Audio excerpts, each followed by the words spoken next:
aslında bunun psikolojik, toplumsal altyapısına baktığında pek çok sebebi öngörülebilir, söylenebilir elbette. Çünkü burada hakikaten verilmiş çok ciddi emekler var. Hani kadın için en başta bakıldığında o kadının çok mantığıyla, fikriyle ve olgunlaştırdığı ruhsal kararıyla o noktaya gelse de orada hani bu kadar emek verdim ve bu emekler boşa gittiği hissedebiliyor ya da işte şunu söyleyebiliyor hani alttan diyebiliyor ki ya aslında bu kadar emek vermeyen insanlar var çevremde ve onlar ilişkilerini yürütüyorlar. Neden ben yürütemedim diyebiliyor.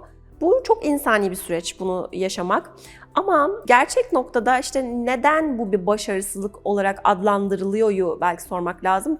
Evlilik bir başarı mı? Bunu sormak lazım. Ve toplumsal olarak hani çok geriye bile gitmemize gerek yok. Annelerimizin, işte dedelerimizin aile tipine baktığımız zaman değil mi? Neredeyse hiç boşanma yok ya da çok az sayıda boşanma hikayesi duyarız geçmişimize baktığımızda. Neden böyle? Hani oradaki ilişki tipi şu an kuramadığımız, yapamadığımız bir şeye mi sahip? Değil aslında. Oradaki mantık başka. Çünkü çoğunlukla kadın ekonomik hayatın içerisinde değil. Hayat bu şekilde biçimlendirilmiş. Erkek çalışıyor, kadın da anne olarak çocuklarına bakıyor, işte evin geçimini sağlıyor. Hani çok kısa bir örnekle çamaşır makinesinin, bulaşık makinesinin olmadığı, dolayısıyla işbirliğinin ancak bu şekilde konumlandığı bir yapı ve aslında birbirlerine bir güven çatısı kuruyorlar.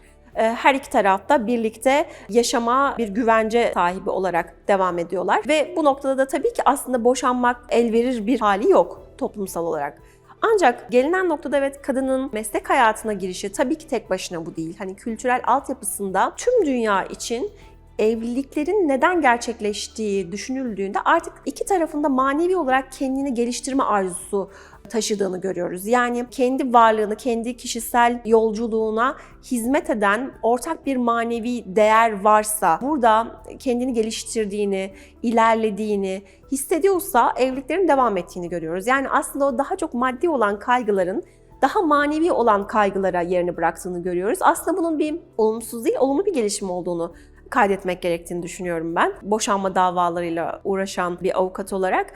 Ama tabii bu noktaya geldiğimizde bu bizi bu duygulardan alıyor mu? Hayır, hala başarısızlık hissi hissediyor muyuz? Evet, çünkü emeklerimizden dolayı. Bu noktada şunu düşünmek gerektiğine inanıyorum.